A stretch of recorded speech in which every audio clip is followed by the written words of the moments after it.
Hola chicos, feliz viernes. Hoy es el día que su examen está debido sobre la geografía urbana, el estudio de la ciudad. Algunos de ustedes ya han hecho este proyecto, pero para ustedes que todavía tienen que trabajar en ello hoy, o para ustedes que quieren chequear y asegurar que ustedes hicieron todo correctamente, quiero darles algunos consejos. Y voy a ofrecerles esos consejos in English. So in English, the project is called the City Study. You had to choose one of 18 cities to study. You had 9 questions that you had to answer about that city. Let's go through each of those questions and make sure you know exactly what is expected of you for this assignment. That could be kind of important in either solidifying a good grade that you already have or helping you get your grade to a little better place towards the end of the school year here. Number 1 and 2 we'll do together because they're super straightforward. Basic information. Tell me what city you picked. Tell me the population of the city. A quick Google search should tell you what that is. Tell me what country your city is located in. That's number 1. And number 2, find me a map. 2 maps actually. One of the country that your city is located in, preferably with your city identified on that map of the entire country, and 2, a map of just the city. So some kind of map that shows me what the city looks like inside of that larger country. Number 3, defining characteristics of your city. So when people think of your city, what landmarks do they think of? What's the culture of your city? What traditions or customs are associated with your city? That's some of the stuff that you want to identify here. And so like if I was doing New York City, I might identify Central Park or Times Square as something super representative of that city. I might talk about like the New York Knicks or the New York Yankees, these sports teams that are super important to the culture of that city. I might talk about some of the subcultures of that city like Little Italy or Chinatown and how these reflect the diversity of New York City. This is the kind of stuff that you have to do for your city, and you can also focus on things like language and religion and any other cultural factors that are associated with your city. Number 4, the physical geography of your city.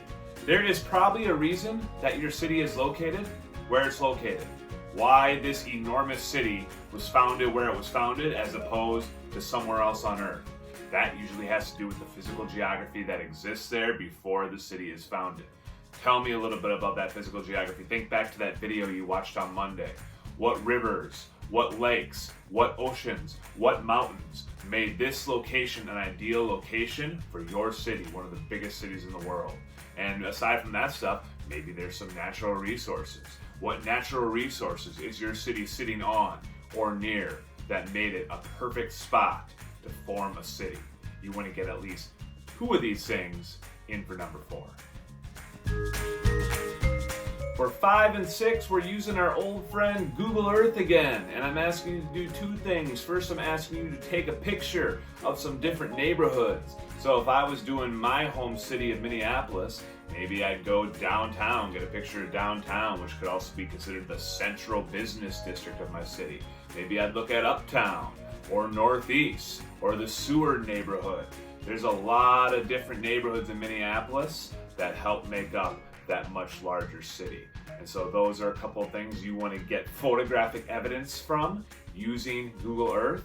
The other thing I want you to do using Google Earth is determine which of the 3 models of urban development best fits your city. And I know you are not a human geographer, and I understand you may be confused, but look at those 3 models again. I think you looked at them on Wednesday of this week. The sector model, the concentric circles model, the multiple nuclei model. Look at those models, review what those things are, and then look at your city. Google Earth is a great place to do this. Based on those models, which one do you think kind of represents your city? Give me a model and give me a reason that you think that model best fits your city. I'm not going to grade you on right or wrong here. All I want to see is that you can say, hey, I understand this model, and here's something about my city that makes me think it's the model that reflects my city. You might be wrong, but if you're showing me that you can at least make that judgment, then that's kind of what I'm looking for here. Number 7, yesterday we talked about transportation. What forms of transportation dominate in your city? Is there a subway? Probably some kind of train. Is there trolley carts like there are in San Francisco? Do people ride bicycles or motorbikes or scooters? Is there river and other forms of water transportation that are popular in your city? I think of like Venice and those boats that they row up and down the rivers. How do people get around? Is your city super walkable?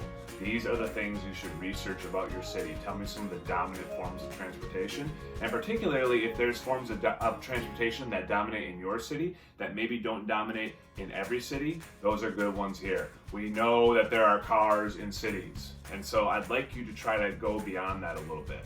You can point to a specific train line, or like I said, a specific form of transportation that you might not see in Minneapolis, but you might see in like some of these big cities in Southeast Asia. Then tell me a little bit about that for number 7. Number 8, some problems that your city is experiencing. Maybe this has to do with some of the stuff you read about on, probably, what day would have that been? Wednesday. Things like gentrification, things like slums and just poverty in general, or crime. Maybe it has something to do with pollution. Tell me what some of the problems or challenges that your city is facing. All big cities have them.